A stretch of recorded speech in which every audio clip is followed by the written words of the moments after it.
talvez seja interessante a gente pensar quais são as estratégias de luta, quais são as formas de resistência que já estão colocadas, né? E quais são as possíveis. Eu acho que é bacana, talvez, no final, enfim, a gente começar a desenhar, né, esses itinerários de luta. Isabela.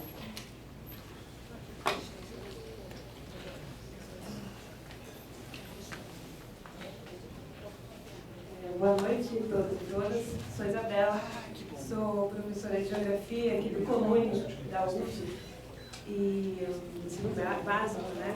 Não sei se todos vocês conhecem, mas acho que ao longo da licenciatura é capaz de vocês conhecerem ou ouvirem falar do Colune, que está aqui no Gragoatá, né? Ao lado ali da Docas, enfim.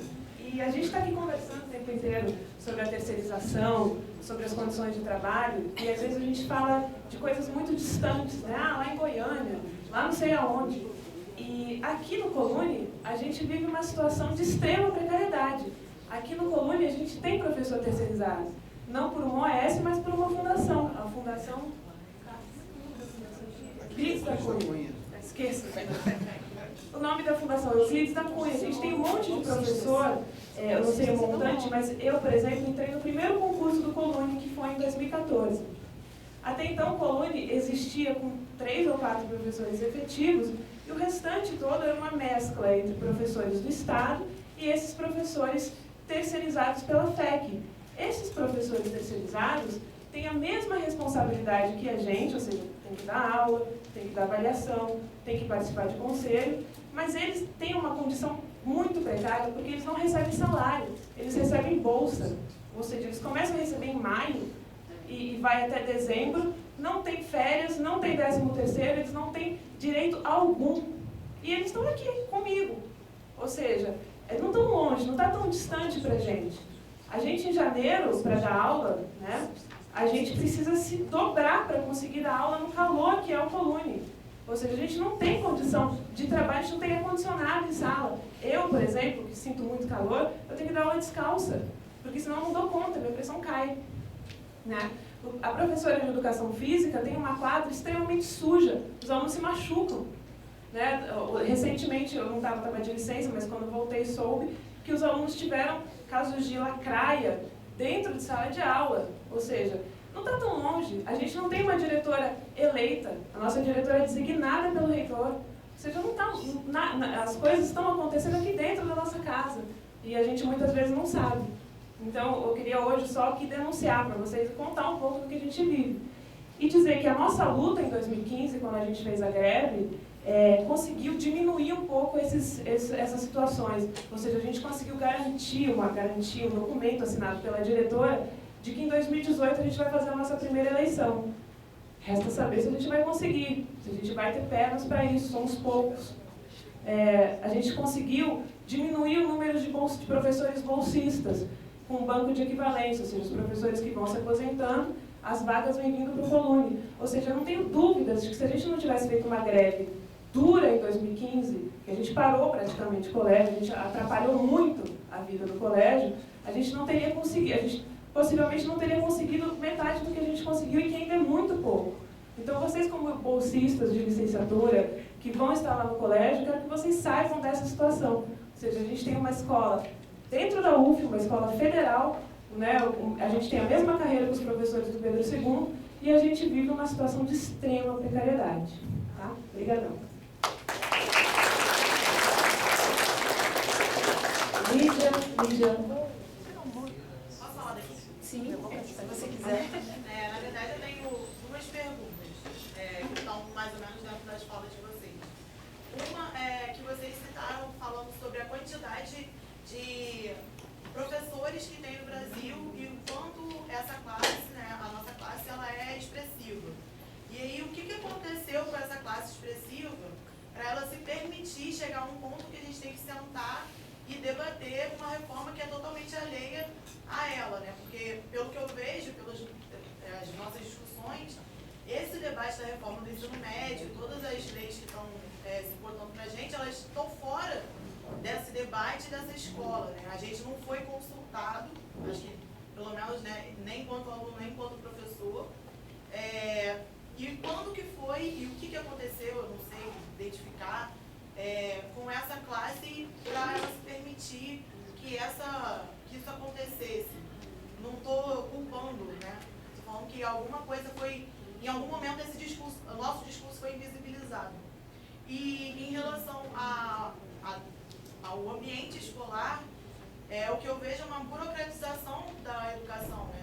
E o professor ele tem cada vez mais se afastado dessa escola e cada vez mais aproximado do processo burocrático. Que ela falou, a gente tem uma escola totalmente precária, com um sistema que obriga a gente a ficar mais tempo lançando nota do que pensando atividades, do que repensando o nosso papel, do que pensando o papel da escola enquanto formadora, enquanto educação, né?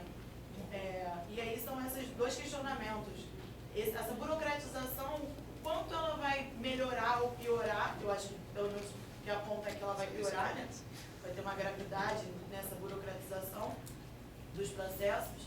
E esse papel do professor, na verdade esse papel não, né? O que aconteceu com essa classe de professores que é a maior, mas que na verdade agora só tem lutado para acompanhar, né? E não para barrar. Vitor?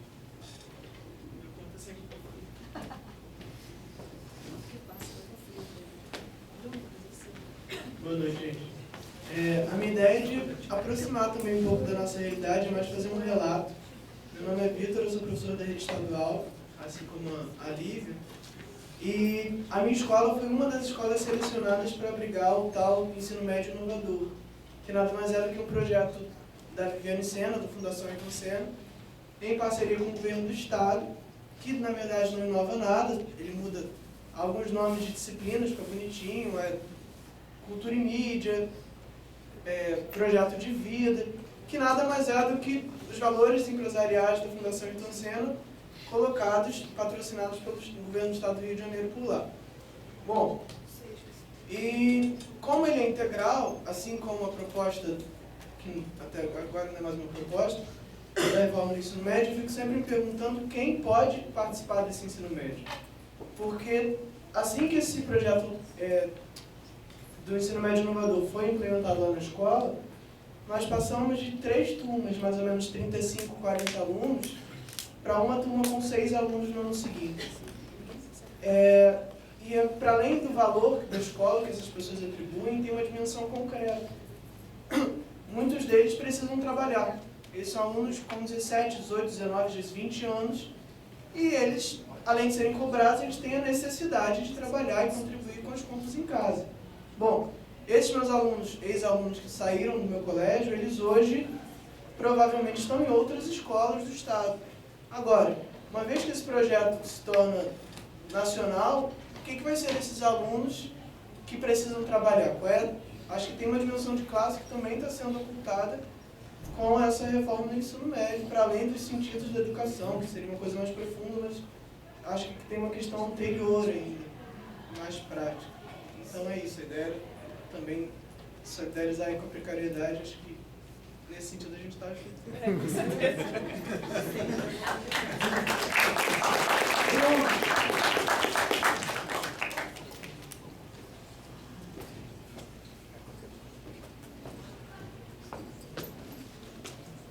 Boa noite, agradecer as falas aí dos companheiros. Eu sou o Bruno, sou do Pará, tenho doutorado aqui, também sou professor na universidade. Queria colocar 4 pontos bem rápidos, né? Primeiro é que a gente vive ataques de todos os lados, né? E a educação é um dos campos a serem atacados. E talvez seja interessante porque a gente vive uma dispersão de problemas e entendê-los dentro de um contexto, dentro de uma leitura mais ampla, nos ajuda, inclusive, a pensar em resistência, né? Então, acho que essa ideia de pensar que tudo isso está dentro de políticas neoliberais, o neoliberalismo entendido como essa máquina de transformar bens comuns em mercadoria, né? E aqui o que eu acho que está colocado é que todos os nossos direitos são reservas de mercado, né? A educação, tudo aquilo que a gente pensa como comum, ou como coletivo, ou como público ainda hoje, vira essa reserva. E isso na educação é muito característico para o Brasil, porque não sei se vocês devem ter esses dados, mas o Brasil tem uma das maiores empresas privadas de educação do mundo. Se eu não me engano, é a maior, que é um grande conglomerado, né, que está comprando todas as escolas privadas do Brasil inteiro, né, acho que a Estácio foi comprada recentemente. Então, quer dizer, e esse protagonismo desses atores aí, que estão vinculados a determinadas instituições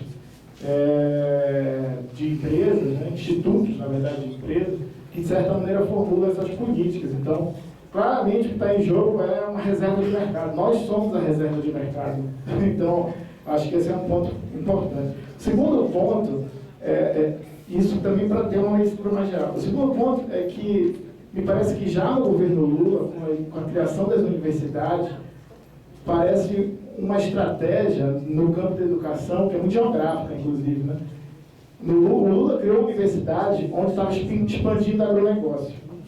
Isso foi claro, assim. A minha universidade foi criada porque eu estou no olho do furacão da mineração e do agronegócio, que é Marabá.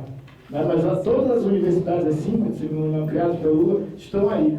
E agora, eles estão querendo fazer a mesma coisa, me parece, para o ensino médio, porque essa ideia da vocação municipal vai definir, de certa maneira, uma divisão do trabalho.